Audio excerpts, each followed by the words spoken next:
Okay, we're delighted to have Don Garber. We're going from taxes back to sports. Thank you, Don. Thank you. Interestingly, there's so much news going on with MLS right now, but what many people may not know is that Don here worked in the NFL for 16 years. So just tell me a little bit about making that jump from the NFL to soccer, and then obviously how much do you watch what's going on with the NFL right now, which is really finding itself at the center of political controversy this season? I'll start with the end, watch it and follow it as a guy in the industry, and what affects one league in many ways affects us all. I started my career at the National Football League as a marketing guy, as a sponsorship and event guy. I finished it as running a new international business that exposed me to two guys who chaired that, Lamar Hunt and Robert Kraft. They founded Major League Soccer, pulled me aside at a owners meeting and said, "What do you know about soccer?" I said, "Very little." They said, "You'd be a great commissioner." And that was 18 years ago. As you watch what's happening in the NFL with players protesting, and the league has tried to evade that as an issue, but it seems to just continue to dog it this season. I think it's been the major story about football this year. As that relates to your league, now this wasn't MLS, but last season when the protests happened with Colin Kaepernick, Megan Rapinoe followed suit, took a knee at one point to support Kaepernick.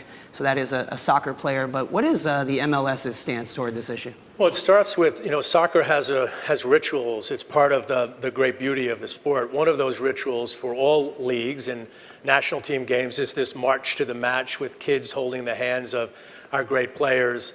And in a national team, when countries play countries, there are always national anthems, and it's been part of the FIFA dynamic for generations. In MLS, we sort of adopted that when we were founded, just 22 years ago. We haven't had those issues. We have a very international player pool. Half of our players are not from the United States. So the dynamic in and around that has been very different. We haven't had to address it. We've issued statements like all the other leagues had, but I'll speak to Megan. I've been on the board of U.S. Soccer for 18 years, and we went through a very detailed and focused debate on what would our view be with the men's team and the women's team when they were faced with having to stand or protest during the national anthem. And we had a very collective and a mutual agreement among our board that if you're going to get called up to represent your country, it's not a private enterprise. You're getting the honor of wearing that flag on your chest. You're going to be required to stand. And if you don't want to accept that call up and you don't want to stand, then that's your choice. And we spoke to the Athletes Council, spoke to Megan and others, and while I respect athletes' need and desire and rights to free speech, I do feel differently about it when it comes to the Olympics or it comes to the World Cup or it comes to a national team game. Right now, when we think of soccer, I'm sure for most people in the room, the first thing you think about is the fact that the men's U.S. team has missed out on the World Cup. Major story, very unfortunate, I think surprising to a lot of people. I want to make sure we draw a distinction here that falls under the guise of U.S. Soccer, the U.S. Soccer Federation. Don is Commissioner of Major League Soccer. But obviously, this impacts your game. Tell me about this happening. Is there any silver lining here? Well, there is a silver lining. Whenever you have trauma, when you have struggle, you have hardship, it forces you to dig deep and try to overcome what led to that challenge. And generally, if you're smart and you're focused and you have the right resources, you can come out better. And I think that's the dynamic that all of us on the men's side are trying to take away from this. I'm a fan. I run a league, so I have a zero-sum game in any game. But when I'm wearing my U.S. soccer jersey or a hat, I'm a proud supporter of the national team. And when we don't get a chance to go to the World Cup, it's just a real disappointment. I will say that it's going to allow us to look at the system, to think about whether or not the pay-to-play model is a challenge that's affecting development. I was speaking to somebody the other day whose son just signed to play in college, and from the time he was a youth player to now playing for a large university, he spent $60,000 in coaching and youth fees and the like. In the rest of the world, the professionals develop the elite players. We're spending $50–60 million a year on our academy programs, and some great young players are coming out of the MLS academies. And I think you'll see that pay dividends in the years to come. Our U17s just played last Saturday in the Youth World Cup. They were in the quarterfinals and lost to England. Only the US and England were the two teams to even make it to the Youth World Cups, U20 and U17. So I think there's promise. So future teams will make it at least. Well, certainly we're not going to make it playing in Russia. That much I can tell you is going to happen. Do you think that there is a problem now for the interest in the coming World Cup? I mean, Americans who are soccer fans, many of them, it's obviously not just MLS, many of them, their fandom originates from following the international game. So, there is an interesting debate happening right now about, is this terrible news for Fox? And then people say, no, people who love soccer are still going to watch a World Cup, even if the U.S. isn't there. Well, it's a missed opportunity, and we all in our industry need to recognize that. When the U.S. is playing and they're lining bars either in the middle of the night or early in the morning or in prime time, you have people that might not be followers of the game, but are followers of in this case, the men's team being our America's team, and it brings new people into the sport, and we're going to miss that. And we've got to figure out how we work hard through marketing programs or just other ways to be able to capture those that are outside of the core soccer fan base. I could assure you people will be watching the World Cup. They're going to have record ratings. You're still going to be seeing people in the bars watching Argentina play Brazil or England play Germany.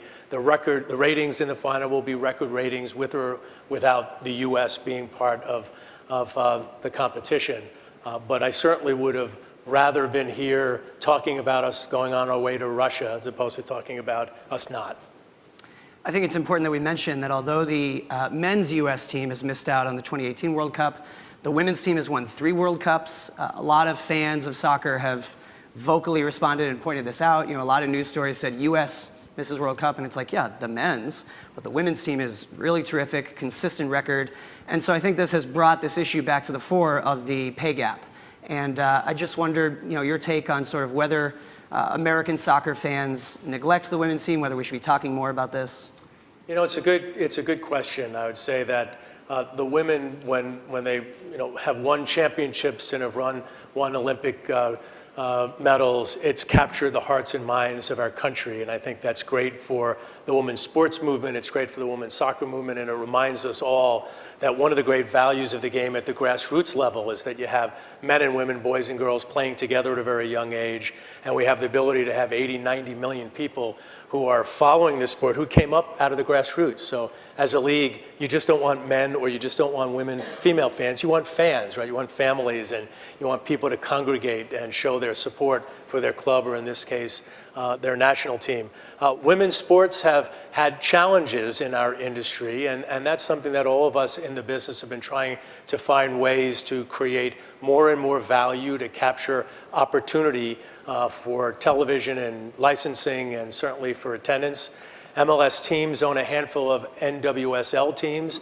Our owner in Portland, the Paulson family, Hank Paulson and his son Merritt, just won another championship with their Portland team that's averaging 15,000 or so fans a game. I think the Women's League, with its new relationship with Lifetime, is making progress, and I think it's going to continue to grow. We could be the winner in all this, by the way, on the women's sports side. The MLS playoffs begin tonight, is it? They do. So our timing is auspicious. And you guys just last weekend in Atlanta had a record attendance game.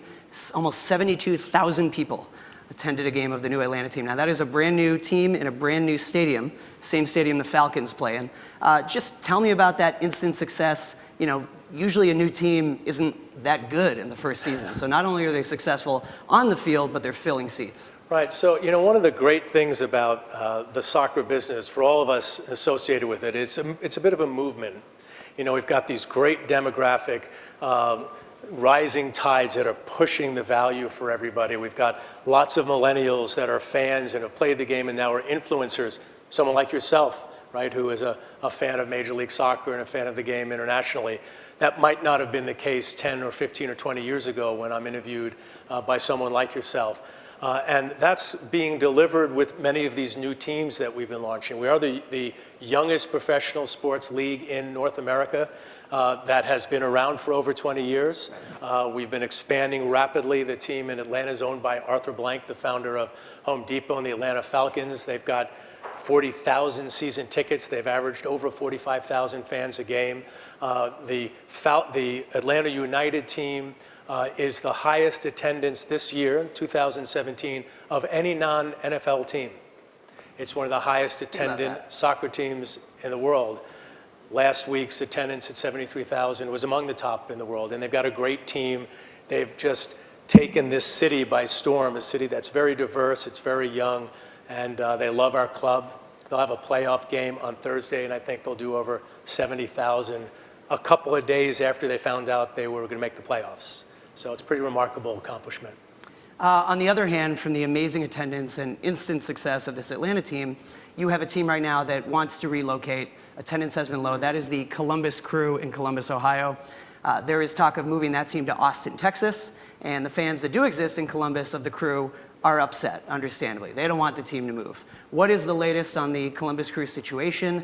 I mean, obviously, Austin getting a pro soccer team would be great for Austin, but then what about the fans in Columbus? So let me start that it's not proper to say they want to move. What they're doing is evaluating what their options are to determine whether or not it makes sense to move to Austin or whether or not it makes sense for them to have factors that will improve their performance and stay in the city of Columbus. So no decision has been made to move to Austin. And sitting as a commissioner, no league, and certainly no leader of a league, wants to move a club. We've done it once in the history of our league. We moved San Jose to Houston. We ended up 2 years later coming back to San Jose with a brand new stadium, a new owner, John Fisher of the Gap family. We now have a team in the playoffs. Our Houston team that's owned by a great owner with a brand new stadium in downtown Houston. So there are times when you make these traumatic decisions that long term they could be beneficial for the sport and the league overall. The good news here is people are talking. We just announced yesterday we're going to have a meeting with the mayor. We're going to have a meeting with the Columbus Partnership to see what kinds of things need to happen for the Crew to work with the city and stay. And last point, and I don't want to hit this one too hard, but these things are traumatic, and I respect and I understand that. The owner is a good guy. He believes in the sport. He believes in Major League Soccer. He very much believes in his team. He wants to be successful. He's done an incredible job investing on and off the field. It's one of the most successful teams in MLS over the last number of years. We're all going to work together to get the right outcome, and I'm confident that we'll all be able to find the right way to achieve that. You mentioned possible factors that could improve things in Columbus. What can an MLS team that is having low attendance do to turn things around? There are a lot of things they can do. There are a lot of things that they could work with the city to do. They have a facility challenge that they're trying to address. All of that will be discussed, and we'll figure out after those meetings. It'll happen in the next couple of weeks to see if there's an outcome that can be in everybody's best interest. Whether it is Austin or just in general, teams cropping up in new cities, we talked about the Atlanta team, how do you guys go about targeting what might be a good soccer town? Well, we're at 23 teams now. I came in, we were 10. There's been a lot of growth, over the last near 2 decades. And we'll expand by another 4 teams. Sometime over the next number of years, we'll make the decision to add 2 this December. We've had 12 cities that have submitted bids to be those final 4. We're going through a very comprehensive process. Just the other day, the city of Nashville has been very supportive and gotten both the elected folks as well as the people in the community to get behind public support for a stadium very close to downtown. Cincinnati is doing a similarly great job. Great progress in Sacramento and Detroit. A lot of activity, and over the next number of years, we'll become a 28-team league. It's funny By you the way, mentioned... it will be the largest first division soccer league in the world, but still the smallest major league in North America, which is interesting. It's funny you mentioned Nashville. Earlier today, we had the commissioner of the National Hockey League. We were talking about how successful Nashville has been having a hockey team. Does it help you guys to have a pro sports team already in a market, or do you think that they end up kind of being separate? I mean, we don't necessarily compete with the other major leagues. We're competing with global soccer, and not just for the hearts and minds of the fan, but for players and for broadcast partnerships and corporate partnerships.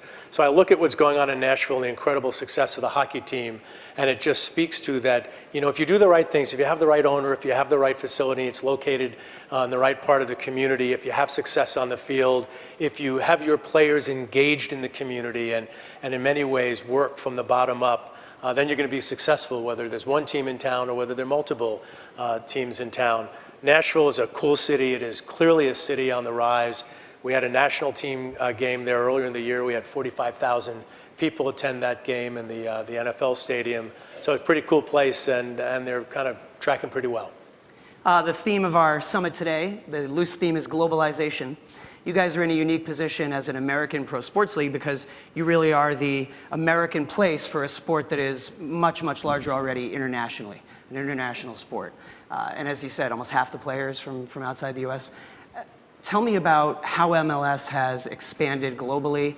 Is that a major priority, or soccer is so big already outside the U.S.? How do you go about making MLS teams popular outside the U.S.? I get asked this question a lot, and the question is always through the lens of the American or North American sports fan, which is, I'm in a North American league. What do I need to do to go global? And in many ways, one of the great values and opportunities for Major League Soccer, and I think what's been driving a lot of its growth, is that our fan base and our country overall has in and of itself become so global. Mm-hmm. And its connection to the rest of the world has become so easy. And that's brought the interest in soccer to our shores. You could watch Premier League games on Saturday and Sunday morning. You could engage in the sport on a global basis so easily. That's rising the tide. We've got a lot of boats in that tide, and that's why we are been able to capitalize on the globalization of soccer overall. That being said, our games are available all over the world. We announced 2 days ago we're having our All-Star game in Atlanta. It'll be televised in well over 100 countries. We've got games on Sky, on Eurosport. We've got them throughout Asia and South America. But the real value here is the international player who is recognized by kids that are playing the EA game, or World Cup watchers or watching David Villa be the leading scorer for Spain, and now they can watch him in Yankee Stadium play for NYCFC. That identity is part of the connection to this globalization that's going on. Some of our most popular players, if not our most popular players, are foreign. They're international players, yet they're so recognized to people who love the game. We were talking about Nashville and that looking like potentially a great soccer town, the success the NHL has had there. We also spoke with the NHL Commissioner about the success it is seeing early on in Vegas. The NFL wants to move a team there. Is Las Vegas a market that would do well with an MLS team? And since I'm bringing up Vegas, I'd love to get your take on the national momentum with sports betting. There was a lot of momentum as the 12 were coming together. Carolyn Goodman, the mayor of Las Vegas, had a group that was together. We looked at a number of different sites. They never ultimately put their group together with the right site to be part of this initial bid process. But I'm a believer in Las Vegas, not just because of, I think, the great value the NFL will have with people traveling to those 8 games or their preseason games beyond that, or maybe playoff games or a Super Bowl, and coming in because there's so many things to do. If you really follow what's going on with Zappos, what's going on with the hundreds of thousands of people that work in industries that may or may not be there because they're gambling or participating in the entertainment options, but they want to have things that matter to them. They want to have local sports teams. They want to do things that are going to allow them to feel about their city the way you would feel about New York, living in Brooklyn and going to an NYCFC game. I think both clubs will be successful. As it relates to gambling, one of the only values of being the youngest major league here, and sometimes being under the radar, we get sensitive about that even after all these years, is I think it gives us the opportunity to push the envelope on a number of different things. As it relates to FIFA, we're pushing them on technology. We're the first league to have video review fully rolled out in MLS, so that there's a video review system that doesn't exist in the Premier League, for example. As it relates to gambling, I do believe that we could lead this effort, because I don't know that everybody will see soccer as having the same challenges that perhaps would exist if the NFL was going to come out in support of it. Major League Soccer was not part of the group that Gary talked about that was lobbying down in DC for the bill that was being passed in New Jersey. Gambling on games, betting on games, is part of the DNA of football around the world. Go to a game in Chelsea or in Stamford Bridge, somebody's coming to your seat or in your box with a tout sheet, and you can place a bet. And it's not just on game outcomes, it's things that happen within the game.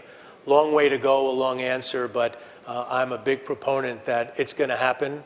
We might as well be in front of it. I think there are great values to our tax revenues to be able to do that. I don't think we can stop it, so maybe we'd even lead the charge. Very interesting to hear that MLS will be pushing the envelope on these issues. Thank you, Don. Thank you. Give a round of applause for Don Garber.